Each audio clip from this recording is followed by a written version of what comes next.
Welcome back. Thank you for your company. Now, do you believe in UFOs or unidentified flying objects? Well, many Australians do, and none more strongly than people who were confronted by something very strange in suburban Melbourne 50 years ago. We can work it out. We can work it out. It's April 1966 and more than 200 students and a dozen teachers at two Melbourne schools are sure they've just had a close encounter. This is Australia's most famous UFO sighting. The object stayed on the ground for more than 20 minutes, then took off rapidly, and some say it was buzzed by 5 aircraft.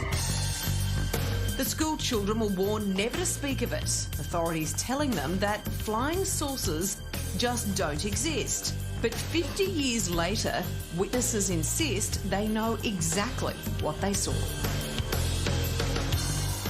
It's incredible. Wow. It was called the Westall incident, and joining us now, 3 of the people who were there when they were school children all those years ago. In Melbourne, Joy Clarke and Terry Peck, and in Brisbane, Jacquie Argent, and also with us in Canberra, principal researcher for this UFO incident, Shane Ryan. Good morning to all of you, and thanks for joining us. Good morning. Let's begin with Joy and Terry in Melbourne. Can you tell us what you saw? Yes, Natasha. I was out playing cricket on the oval at the time, and we noticed these 3 craft hovering above the school, which was a bit unusual. They definitely weren't aircraft. And then after about 10 minutes, we saw one go down into an area behind our school called the Grange, where we used to do our cross-country runs.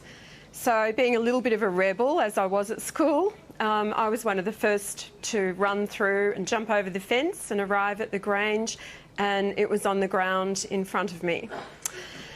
The other 2 girls had arrived before me, and one was hysterical, Tanya, and the other girl had fainted. So I just looked at it, and after a few minutes, it just raised up above me, probably to about 12 feet, turned on its side and went zoom straight up into the air and disappeared almost instantly. And there were 2 other craft in the air at the time. Joy, did you see something similar, and what were you thinking it was at that stage? Were you convinced it was a UFO? Look, I didn't know what it was. Yes, definitely a UFO. I was actually in science class, and we had a student had rung in and flung the door open and said, Mr Greenwood, there's things in the sky, there's flying saucers in the sky.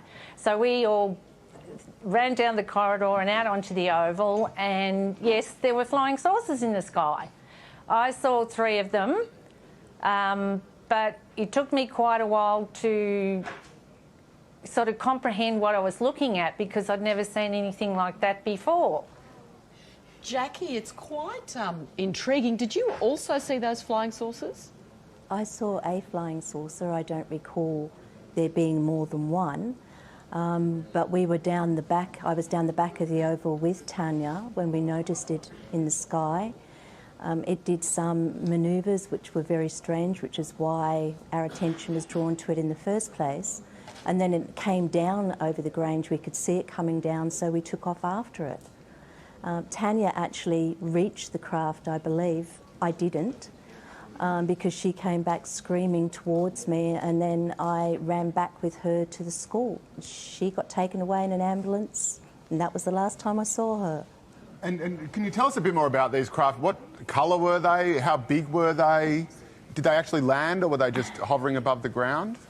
The craft I saw was silver in colour. It was round. It did come down on the ground. Even though I didn't see it on the ground, I saw the marks that it left later on that day. It could move incredibly fast, and it could also appear to stand still.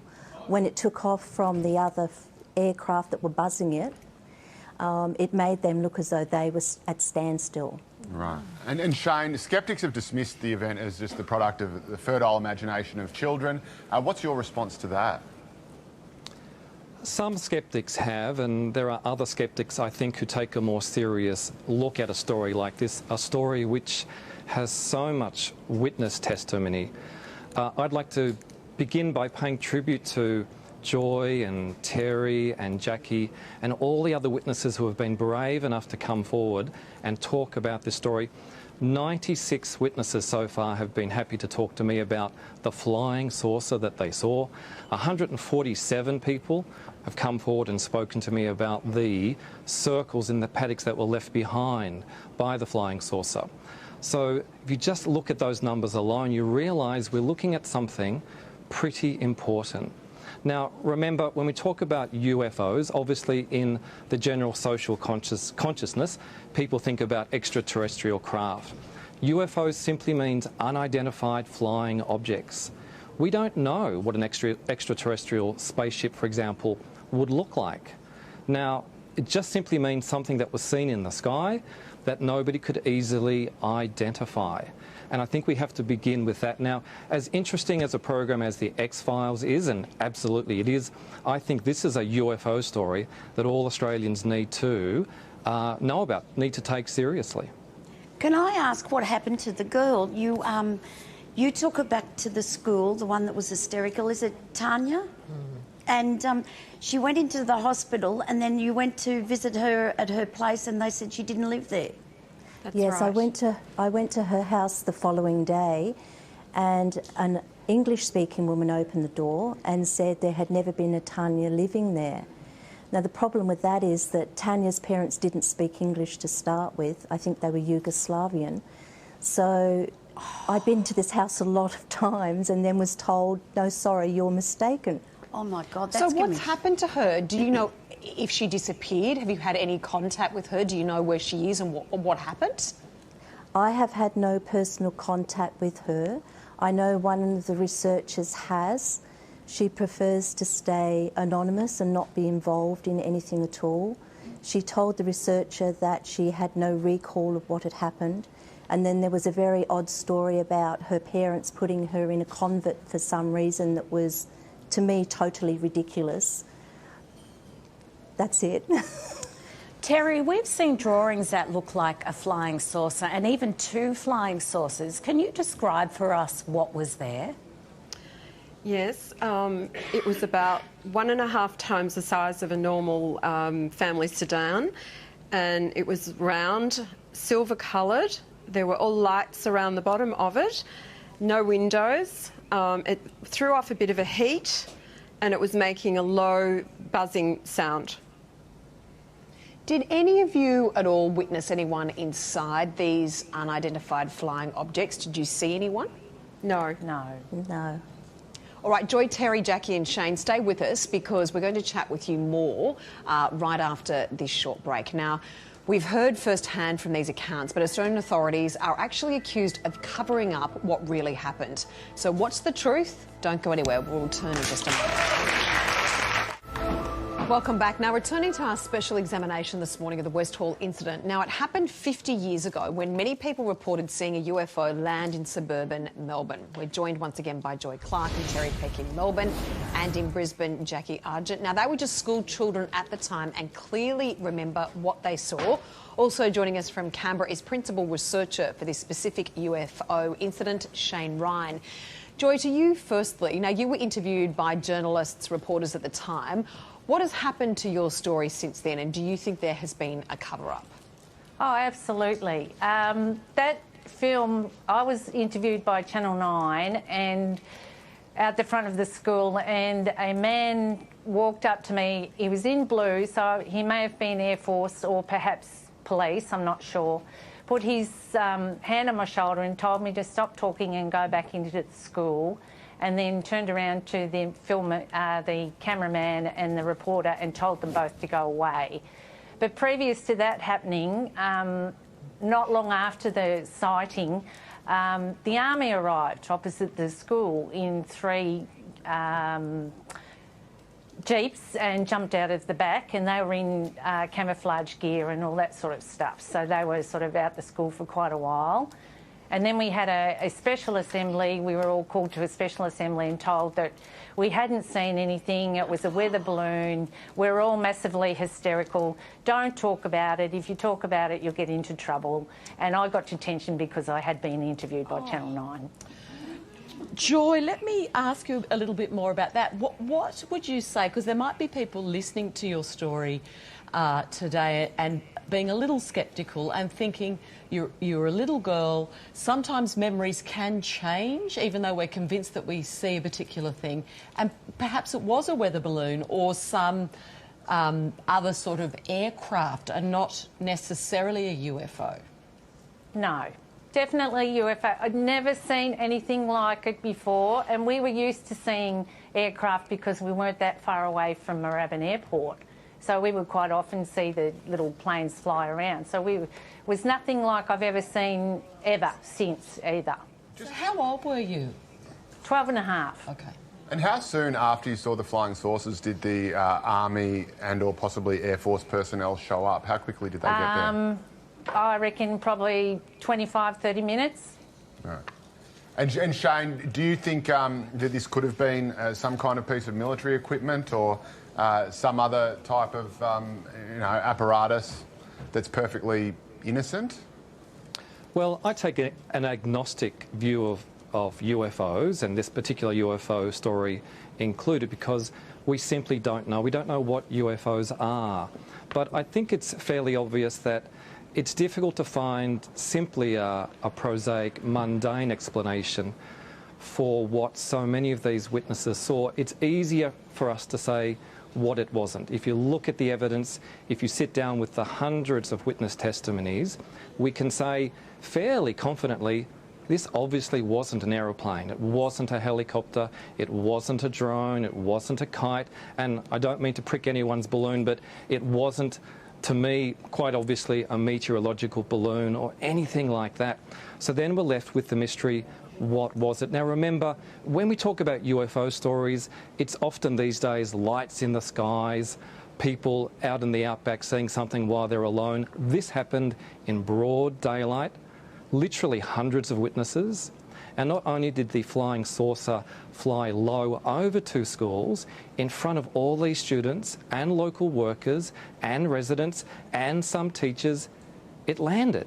It was either on the ground or close to the ground for several minutes. And in addition to that, there was this incredible response to this incident. As Joy has mentioned, police, military and more. I understand you're a little sceptical at the start before you investigated this. Sure. And you seem also to be saying you're impressing that it's an unidentified flying object, and then you're calling it a flying saucer. Do you think it's an alien craft? Do you think aliens were in there? Or are you sort of playing it safe here? Well, I'm trying to be rational, I'm trying to be logical, I'm trying to be fair to the evidence. I often like to refer to it as a flying saucer because that's what it was called at the time. It was called that because that's what it looked like. A saucer turned upside down on another saucer or bowl. That was the shape that it presented. It was an unidentified flying object. It was seemingly a solid, metallic-looking object that flew, that nobody could identify.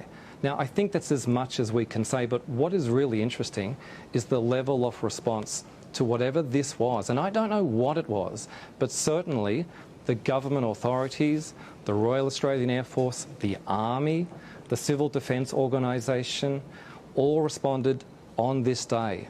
Why did they respond, and why, in addition to that, is there no information about this incident publicly available in any of the government archives? There's some of the interesting questions.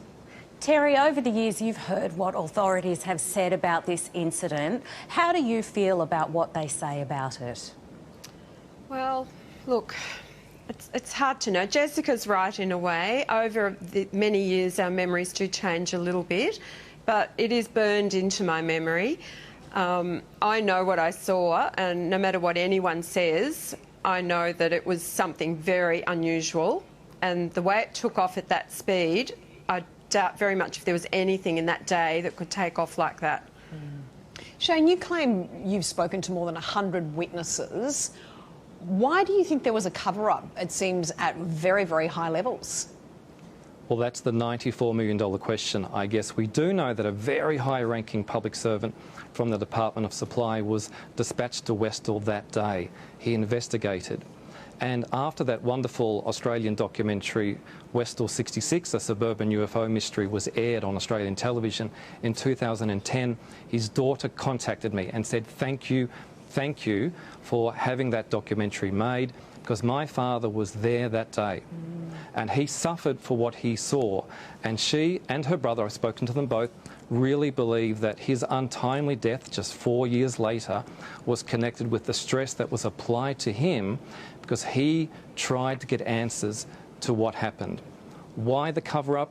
What could it possibly have been 50 years ago that would now be a threat to national security or anybody's reputation or any alliance with another country? Is that possible after 50 years? I think we need the answers. So, Jacquie, do you think you'll ever find out about the mystery? No, I doubt it very much. Initially, I would have said it was some sort of test aircraft. I fell in line with that theory. But there's never been an aircraft, to my knowledge, today that can do what that did. So... Sorry, I've had a question for you, but I just think, are you glad to have been able to speak out about this after so long? Do you feel relief? No, not really. I think the experience actually contributed to my demeanour as an adult, the way that I handle situations and the way that I respond in a critical situation in particular. So the bullying that I underwent with those men that came to the school, which was definitely bullying now, has made me more resolved in the way I've lived my life. Is that the same for all of you? Yes and no. I think I've gone a little bit the opposite, where I've become more outspoken and I don't take people's criticism and trying to tell me that I was crazy, because I know what I saw. So nothing will change my resolve. It's in my brain forever. Thank you so much for sharing your thoughts and your stories with us this morning. We really appreciate it. Joy Clarke and Terry Peck in Melbourne, Jacquie Argent in Brisbane and Shane Ryan in Canberra. We generally really appreciate your time and for sharing your stories. Thank you so much. Thanks, guys. Thank you. Thank you. I think frustrating for them is they are adamant what they've seen and they're very frustrated because they're not believed. It's just bizarre.